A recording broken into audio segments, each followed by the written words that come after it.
আমি অবাক হয়েছি। এক মাদ্রাসা গিয়েছি, সেখানে দেখলাম নামাজের পরে লিখছে মাদ্রাসার ছেলেরা পাউরুটি লাল চার মধ্যে চুবায় খাচ্ছে। চিন্তা করলাম বিকালের নাস্তা এখন এশার পরে করতেছে। তোদেরকে জিজ্ঞাসা করলাম আরবিতে এটা কিন্তু আমাদের সন্ধ্যাকালীন নাস্তা, তো বললো না এটা আমাদের রাতের খানা।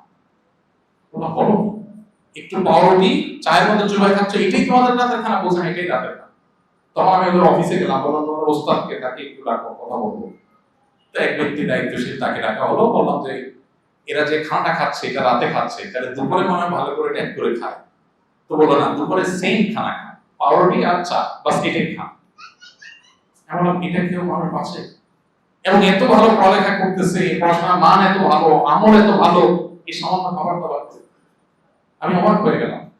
বলে যে সপ্তাহে একদিন শুক্রবারে আমরা একটা গোস্ত রান্না করি, আর বাকি সপ্তাহ 6 দিন আমাদের এই রুটি আর কলা সিদ্ধ, কাঁচা কলাকে সিদ্ধ করে ভর্তা করে লবণ দিয়ে ওইটাই খায়, ওইটাই খানা। বাস আমরা তো ভর্তা বাদ দিয়ে খাই, ডাইরেক্ট ওইটাই। আমাদের দেশের মানুষ, বিশেষ করে এক শ্রেণীর যুবক উগান্ডা নিয়ে ট্রল করে। সম্প্রতি আপনি উগান্ডা এবং আফ্রিকার একাধিক দেশ সফর করে এসেছেন, সেই সফরের অভিজ্ঞতা নিয়ে শিক্ষণীয় কিছু বিষয় আমাদের সাথে শেয়ার করবেন। ভাইরা আমার, আফ্রিকা পৃথিবীর অনুন্নত অঞ্চল মনে করা হয়, গরিব দেশ, বেশিরভাগই গরিব দেশের মানুষ আফ্রিকা অঞ্চলে আছে সেমনটি মনে করা হয়। আসলে তারা অর্থনৈতিক দিক থেকে অনেক ক্ষেত্রে হয়তো পিছিয়ে আছে, কিন্তু ট্রল করা, এমনি তো যে কোনো দেশের মানুষকে নিয়ে অহেতুক আপনি কোনো ভিত্তিহীন ট্রল, মজাক, তারপরে তাচ্ছিল্য করা, এটা তো কোনো ইসলামের কোনো ভালো জিনিস হিসাবে দেখেন। আবার কোরআনে তারা নিষেধ করেছে। তো উগান্ডা এবং কেনিয়া দুটো দেশে আমাদের যাওয়ার সুযোগ হয়েছে। আমরা সেখানে যেটা দেখেছি যে আফ্রিকার মানুষদের, যদি আমাদের দেখাটাই চূড়ান্ত কিছু না, একটা দেশের মানুষকে জাজ করা অনেক জটিল বিষয়। আমরা যা দেখছি এটাই যে সব তা না, এর বাইরেও আরো চিত্র আছে, ছবি আছে। কিন্তু দীর্ঘ অনেক দিন পর্যন্ত অনেকগুলো এলাকা ঘুরে ফিরে আমাদের কাছে মনে হচ্ছে তারা তুলনামূলকভাবে সহজ সরল, শর্টকাট, যা করে স্পষ্ট করে। বিভিন্ন দেশে কৃষ্ণাঙ্গ মানুষদের অনেক উগ্রতা বা তাদের অনেক অপরাধ কর্ম এগুলো হয় অনেক জায়গায়, এবং তাদের বদনাম অনেক জায়গায় আছে। কিন্তু আফ্রিকাতে তাদের যে আসল ঠিকানা, সেখানে গিয়ে আমরা যেটা মনে করেছি বা দেখেছি যে অনেক সহজ সরল মানুষ। আমরা যে উগান্ডা নিয়ে ট্রল করি, সে উগান্ডার রাস্তাঘাট আমাদের দেশের রাস্তাঘাটের চেয়ে বেশি পরিষ্কার আমাদের কাছে মনে হয়েছে। আমরা রাস্তায় গাড়ি হর্নে চলে চলতে পারি না, সেখানে আমরা খেয়াল করছি কেউ গাড়িতে সচরাচর হর্ন দেয় না। আমরা নিজেদেরকে খুব ভদ্র আর স্মার্ট মনে করি। আমরা রাজনীতির নামে, এমনকি ওয়াজ মাহফিলের ধর্মের নামেও পোস্টার চারটার ওয়ালে লাগাই দিই। তাদের ওখানে দেখা গেছে নির্বাচনী পোস্টার, সামনে নির্বাচন, সেগুলো নির্দিষ্ট জায়গায় সাজানো। ঠিক একই ভাবে তারা খুব গরিব দরিদ্র, কিন্তু তাদের দেশটা প্রাকৃতিক সম্পদের উপরে দাঁড়িয়ে আছে। পশ্চিমারা সেগুলো লুট করে খাবার জন্য নানাবিধ আয়োজন করছে। কঙ্গোর মতো দেশে আপনারা অনেকেই হয়তো জানেন 65টার মতো এয়ারপোর্ট আছে। 65টার মতো এয়ারপোর্ট। আমি অবাক হয়ে গেছি, দেশে আমরা খাইতে পাই না, গরিব দেশ, সেখানে এতগুলো এয়ারপোর্ট কেন? পশ্চিমারা সে দেশের যে খনিজ সম্পদ আছে, স্বর্ণ, তারপরে ইউরেনিয়াম, হীরা, এই সমস্ত সম্পদগুলো লুট করার জন্য পশ্চিমা সভ্যতার ভেগদারি লুটেরা দেশগুলো ওখানে নিজেদের যার যার মতো এয়ারপোর্ট বানায় নিয়েছে। নিজের দেশ থেকে উড়ে আসে, নিজেদের এয়ারপোর্টে নেমে এখান থেকে চুরিদারি করে লুট করে এগুলো আবার নিয়ে যায়। আর তাদের এই লুটের পাহারাদারি করার নাম দেওয়া হয়েছে শান্তি রক্ষা মিশন। সামান্য কিছু টাকার জন্য যে মিশনে আমাদের যাওয়ার জন্য সিরিয়াল ধরতে দেখা যায়, গরিব এবং মুসলিম এই জনপদের সম্পদ লুট করে নিয়ে যাবে লুটেরারা, আর আমরা সেটার পাহারাদার হবো। আল্লাহ আমাদেরকে হেফাজত করুন।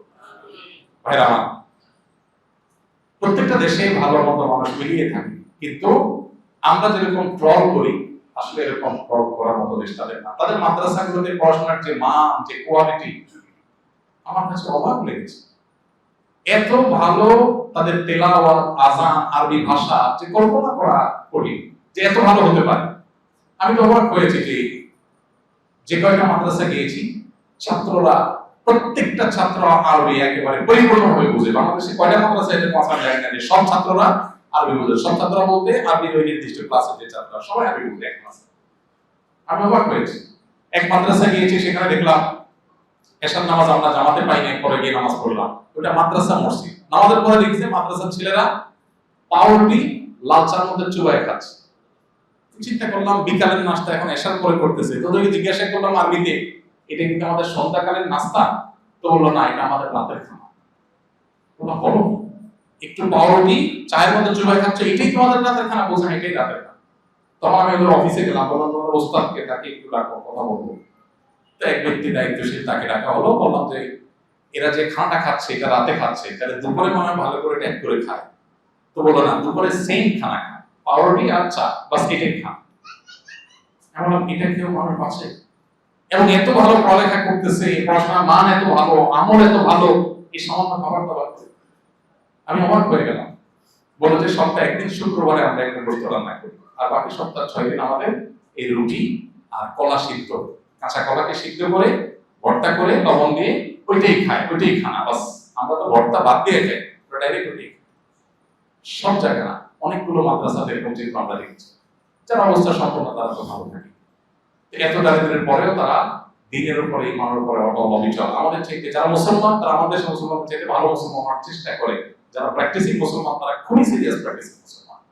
আল্লাহ রাব্বুল আলামিন তাদের যে খনিজ সম্পদগুলো আছে, এগুলো লুটেরাদের হাত থেকে হেফাজত করুন।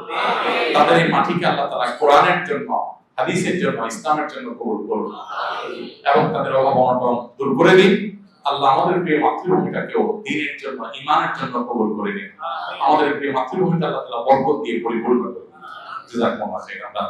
আমাদের এদিকে মুসলিমরা হিন্দুদের পূজা উপলক্ষে হওয়া বিভিন্ন মেলায় যায়, তারা যুক্তি দেয় তারা পুজো দেখতে যাচ্ছে না, বরং এবং সব দোকানই তো মুসলমানদের। এই বিষয়ে যদি কিছু বলতেন ভাইরা আমার।